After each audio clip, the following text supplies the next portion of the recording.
Hello दोस्तों, कैसे हैं आप सब। हमारी कहानियां देखने के लिए हमारे चैनल को सब्सक्राइब कीजिए और हाँ, बेल आइकॉन पर क्लिक करना मत भूलिएगा। बड़े बंगले से आया रिश्ता।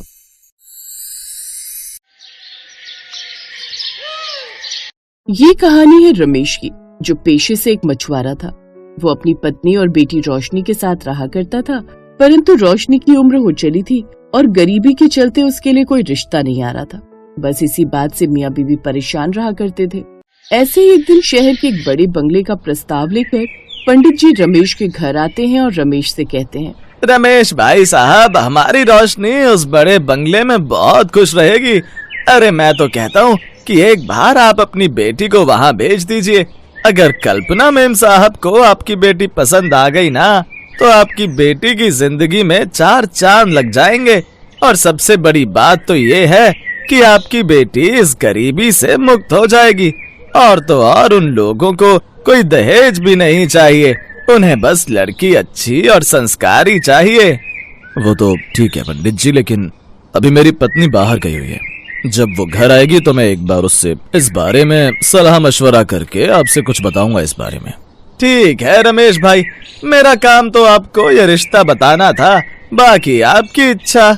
इतना बोलकर पंडित जी वहाँ से चले जाते हैं। वहीं शाम को जब रमेश की पत्नी यानी रोशनी की माँ बाजार से घर आती है, तो रमेश अपनी पत्नी से कहता है, सुना तुमने, बड़े बंगले से बुलावा आया। कल्पना जी ने हमारी रोशनी को अपने बेटे अक्षय के लिए देखने बुलाया, पर सच कहूँ तो मुझे ये सब ठीक नहीं लग रहा। अरे भला इतने अमीर लोग हम जैसे गरीब लोगों की बेटी को अपने घर की बहू क्यों बनाना चाहेंगे? आखिर क्या मकसद हो सकता है उनका? अरे आप चिंता क्यों कर रहे हैं? हमारी बेटी को बड़े घर से बुलावा आया है, ये तो हमारे लिए गर्व की बात है। हमारी बेटी की खुशी में ही हमारी खुशी है। गांव में पहली बार ऐसा हुआ है। हमें इस रिश्ते का सम्मान करना चाहिए। और वैसे भी भगवान जो करते हैं अच्छा ही करते हैं। क्या पता सच में हमारी बेटी की किस्मत में कुछ ऐसा लिखा हो जिससे उसकी किस्मत पूरी तरह बदल जाए। पर मैं डरता हूँ, उनका माहौल अलग, क्या हमारी रोशनी वहाँ खुश रह पाएगी? आप सिर्फ अच्छे की सोचिए। भगवान ने शायद यही रास्ता खोला हो। हमें उम्मीद का दामन नहीं छोड़ना चाहिए। पत्नी की बात से रमेश अब सहमत होता है और वो अपनी बेटी को शहर भेजने के लिए तैयार हो जाता है। अब अगली सुबह रोशनी पंडित जी के साथ पहली बार शहर जाती है और अक्षय के आलीशान बंगले पर पहुंचती है, जहां वो इतना बड़ा बंगला देखकर हैरान हो जाती है। रोशनी के चेहरे पर एक अलग चमक थी। उस बंगले को देख रोशनी खुद से कहती है, ओह, ये तो किसी महल जैसा है। मेरी तो आंखें इस बंगले से हट ही नहीं रही हैं। ऐसा लग रहा है जैसे मैं किसी बंगले की रानी बनने जा रही हूँ। रोशनी बेटा, अब यहाँ खड़ी रहोगी या बंगले के अंदर भी चलोगी? चलो, सभी लोग तुम्हारा इंतजार कर रहे हैं। पंडित जी की बात सुनकर अब रोशनी उनके साथ अंदर जाती है, जहाँ वो अपने सामने कल्पना को देखकर अपने दोनों हाथ जोड़कर उन्हें प्रणाम करती है। उसका ये बिहेव देख कल्पना को भी बहुत खुशी होती है और वो उसे आशीर्वाद देते हुए कहती हैं, खुश रहो बेटा, जैसा मैंने सोचा था तुम तो उससे भी ज्यादा खूबसूरत और संस्कारी हो। बैठो। इस तरह कल्पना अब रोशनी को सोफे पर बैठने को कहती है और दोनों ही साथ में बैठकर कुछ देर बातें करते हैं। और बात करने के बाद कल्पना रोशनी से बोलती है, अब सच सच बताओ, क्या तुम्हें मेरा बेटा अक्षय पसंद है? रोशनी एक लंबी सांस भरती है और, माँ जी, पसंद नापसंद का फैसला मैं आपको कैसे बता सकती हूँ? मेरा पालन पोषण, मेरी पूरी जिंदगी सब मेरे माता पिता हैं। वो जो कहेंगे मैं उसमें हाँ कहूंगी। अगर उन्हें ये रिश्ता मंजूर होगा तो ये रिश्ता मुझे भी मंजूर है। वाह, कितनी सीधी और सरल बात कही इसने। माँ तो अब जरूर मान जाएगी। जहाँ अक्षय खुद से ये बात बोल रहा था, तो वहीं रोशनी की ये बात सुनकर कल्पना थोड़ी भावुक हो जाती है और अपने इमोशंस पर कंट्रोल करते हुए मुस्कुरा देती है। बस बेटी, मैंने अपने बेटे के लिए जैसी बहू सोची थी तुम ठीक वैसी ही हो। तुम्हारा ये संस्कार ही हमारी सबसे बड़ी दौलत है। पंडित जी, अब आप इसे लेकर घर जा सकते हैं। कल्पना की बात सुनकर पंडित जी अब रोशनी के साथ वापस अपने गांव आ जाते हैं। गांव आते ही रोशनी के माता पिता उससे सवाल करते हैं, जिस पर रोशनी उन्हें सारी बात बता देती है। अब अगले दिन कल्पना अक्षय को लेकर रोशनी के गांव जाती है। गांव के लोग उन्हें देखने के लिए रोशनी के घर के पास इकट्ठा हो जाते हैं, क्योंकि कल्पना अपनी एक बड़ी सी गाड़ी में आई थी। इतने अमीर घराने से आए लोगों को रोशनी के घर के बाहर देख गांव की एक औरत सभी से कहती है, अरे देखो, बड़ी बंगले की मालकिन खुद चलकर आई है। यहाँ कितनी भीड़ है। ये अमीर लोग दिखते कैसे हैं आज पता चलेगा। आखिरकार अमीर तो देखे हैं लेकिन इतने रईस लोग नहीं देखे, इसीलिए मैं भी देखना चाहता हूँ कि जिनके पास भरमार पैसा होता है वो अलग कपड़े पहनते हैं या हम जैसे आम बन के रहते हैं। कल्पना गाड़ी में बैठी जब बाहर इतनी भीड़ देखती है तो वो थोड़ी घबरा जाती है और धीरे से अक्षय के कान में फुसफुसाते हुए कहती है, यही तो उनकी सादगी है।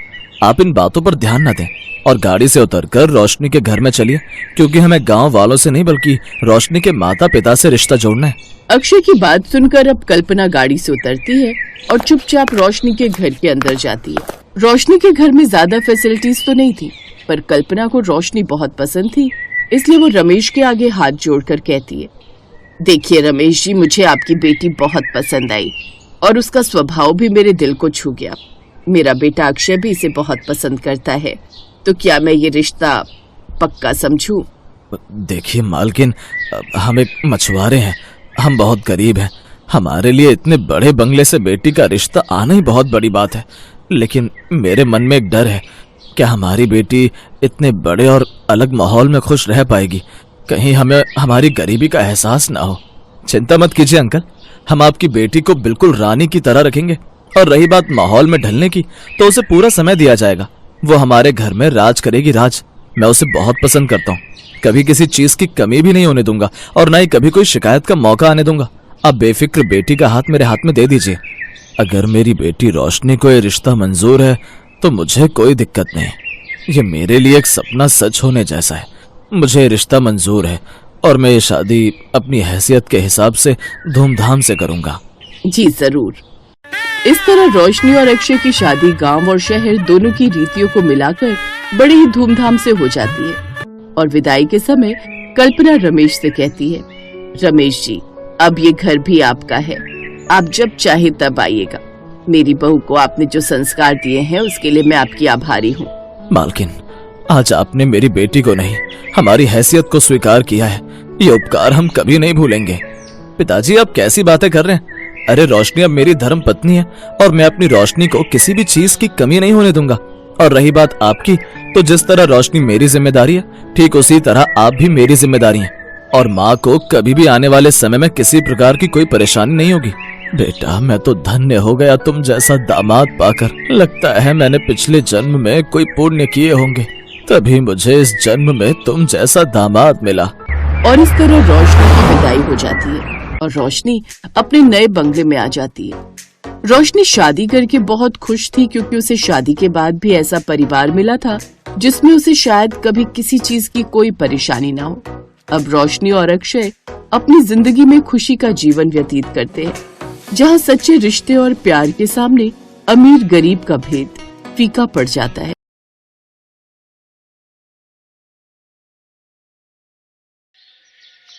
श्यामलाल का परिवार शहर के रईस परिवारों में गिना जाता था। वो अपनी पत्नी शकुंतला और बेटे बहुओं के साथ एक बड़े बंगले में रहते थे। जितना श्यामलाल का बंगला बड़ा था, उतना बड़ा उनका दिल नहीं था। वो बहुत तेज तर्रार और सख्त स्वभाव वाले थे, और ऐसा ही स्वभाव उनके परिवार में बाकी सभी सदस्यों का भी था, सिवाय उनकी छोटी बहू गोपी को छोड़कर। छोटी बहू गोपी एक साधारण परिवार से आई थी, इसलिए वो बहुत ही दयालु और मिलनसार स्वभाव की थी। घर के नौकरों और फैक्ट्री के मजदूरों के प्रति उसके मन में बहुत दया भाव था, पर उसके इस स्वभाव की वजह से उसे परिवार वालों से बहुत ताने भी सुनने को मिलते थे। गोदाम से कपड़े के सारे थान फैक्ट्री में आज ही भिजवाने हैं, माल निकलवा ले जाकर। मालिक, आज 2 नौकर छुट्टी पर हैं, मैं फैक्ट्री से अकेले ही आया हूँ। तो इसमें मैं क्या करूँ? माल अकेला लेकर जा। मालिक, तुझे सुनाई नहीं देता बाबूजी ने क्या कहा? चुपचाप गोदाम से माल निकाल और ठेले पर रख। नौकर मोहन का चेहरा लटक गया। उसकी उस दिन तबीयत ठीक नहीं थी, उसे तेज बुखार था। बेचारा घर में बने गोदाम में गया और कपड़े के थान अपनी पीठ पर रखकर बाहर तक लाने लगा। तभी मोहन का पैर फिसल गया और वो जोर से गिर पड़ा। कपड़े का थान आंगन में पड़े कीचड़ में गंदा हो गया। हाय हाय बाबूजी, देखो मोहन ने कपड़े का थान कीचड़ में गंदा कर दिया। कितना बड़ा नुकसान कर दिया। क्या ये कैसे हो गया? अरे आंखों से अंधे, तुझे दिखाई नहीं देता? एक काम बोला तुझे, वो भी ठीक से नहीं हुआ। काका, आपको कहीं लगी तो नहीं? गोपी, क्या कर रही हो? दूर हटो। नौकरों को ज्यादा दया दिखाओ तो सिर पर चढ़ जाते हैं। मैं देखती हूँ कि तुम हर समय ये घर और फैक्ट्री के नौकरों पर जो दया भाव दिखाती रहती हो। मुझे तुम्हारी आदत बिल्कुल अच्छी नहीं लगती। और तुम इस बड़े बंगले की बहू हो, एक अमीर पैसे वाले खानदान में तुम्हारी शादी हुई है, फिर भी तुम्हें समझ नहीं है कि इन गरीबों को ज्यादा मुंह लगाना ठीक नहीं। बाबूजी देखो, आपकी छोटी बहू को इन नौकरों पर कितनी दया आती है। इसने हमारा नुकसान कर दिया और ऊपर से इन्हें दया दिखा रही है। देख मोहन, तूने जो नुकसान किया है उसकी भरपाई तेरी तनख्वाह से ही होगी। अब अगले महीने जो तुझे तनख्वाह मिलेगी उसमें से मैं स्थान के पैसे काट लूंगा। बाबूजी, मोहन ने इस महीने 2 छुट्टी भी ली है, उसके भी काट लेना। ठीक है, तो इसकी तनख्वाह से पूरे 2500 रुपए कटेंगे। मोहन बुखार में तपा हुआ सारा माल ठेली पर रखकर फैक्ट्री पहुंचता है। गोपी, तुम्हें कितनी बार कहा है तुम इन नौकरों की तरफदारी करना बंद कर दो। मैं जब फैक्ट्री से लौटा तो मुझे सारी बात पता चली। तुम्हें क्या जरूरत थी मोहन पर दया दिखाने की? तुम्हारी वजह से मुझे भी सुनने को मिलता है आज के बाद तुम किसी नौकर की मदद नहीं करोगी। पर सुनील ने गोपी की बात अनसुनी कर दी और गुस्से में कमरे से बाहर चला गया। घर में काम करने वाली नौकरानी ने गोपी को बताया कि मोहन के घर की हालत बहुत खराब है। उसकी बात सुनकर गोपी को मोहन पर तरस आ गया और फिर वो अगले दिन चुपचाप मोहन के घर पहुंची। छोटा सा टूटा फूटा मकान और कोने में पड़ी मोहन की बीमार पत्नी। अरे बहू रानी, आप यहाँ? अगर मालिक को पता चला तो मेरी नौकरी चली जाएगी। मोहन काका, बाबूजी को पता नहीं चलेगा। ये दवाइयाँ ले लीजिए और ये कुछ पैसे भी हैं। पत्नी बच्चों के लिए दूध, फल और खाने का सामान ले आना। बहू रानी, आप तो भगवान हैं हमारे लिए। मालिक तनख्वाह काट लेते हैं मगर आप हमें जिंदा रखती हैं। बहू रानी, आप बड़े बंगले वाली हो पर आपका दिल बड़े बंगले से भी बहुत बड़ा है। भगवान आपको खूब खुशियाँ दे। गोपी रोज छिपकर मजदूरों की मदद करती रही। किसी के बच्चों की फीस भरती, किसी की दवाई खरीदती, किसी के घर राशन भिजवाती। फैक्ट्री के सभी मजदूर पीठ पीछे गोपी की बहुत अच्छाई करते थे। छोटी बहू रानी तो मानो साक्षात देवी का रूप है। एक तरफ बड़े बंगले में रहने वाले मालिक और परिवार के बाकी सब लोग इतने स्वार्थी हैं और एक तरफ छोटी बहू रानी कितनी दयालु और मददगार है। सही कह रही हो कमला बहन, छोटी बहू रानी हम सबकी बहुत मदद करती है, वरना मालिक तो हमसे काम भी लेते हैं और तनख्वाह भी पूरी नहीं देते, ऊपर से जुल्म और करते हैं। भगवान छोटी बहू रानी को हमेशा खुश रखे, हम तो बस यही दुआ करते हैं।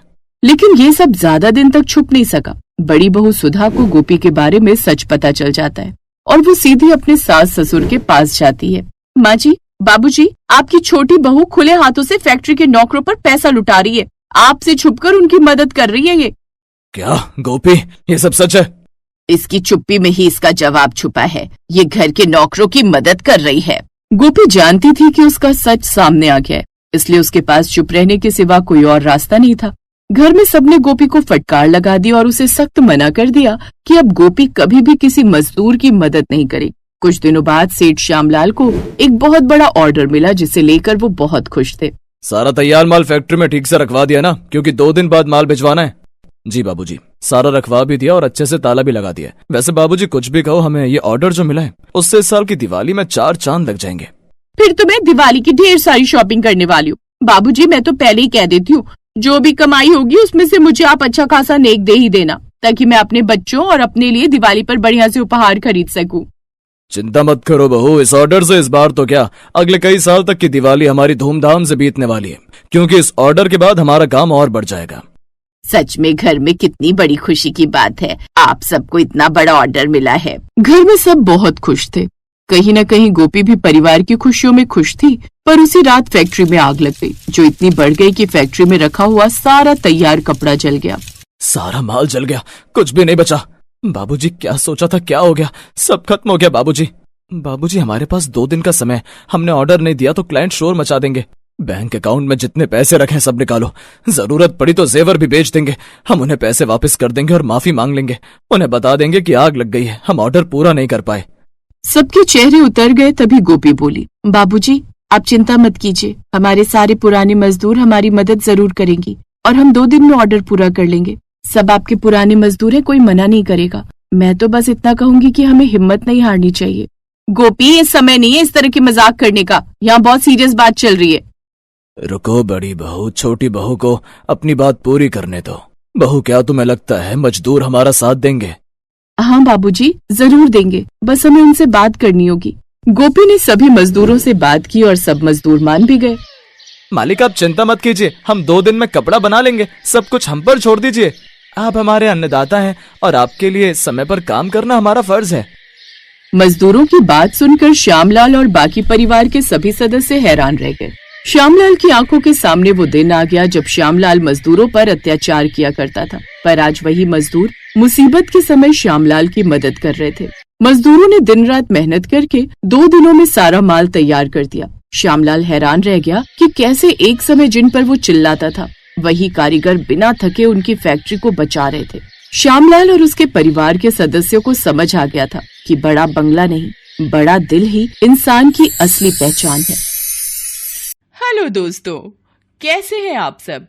हमारी कहानियां देखने के लिए हमारे चैनल को सब्सक्राइब कीजिए और हाँ, बेल आइकॉन पर क्लिक करना मत भूलिएगा।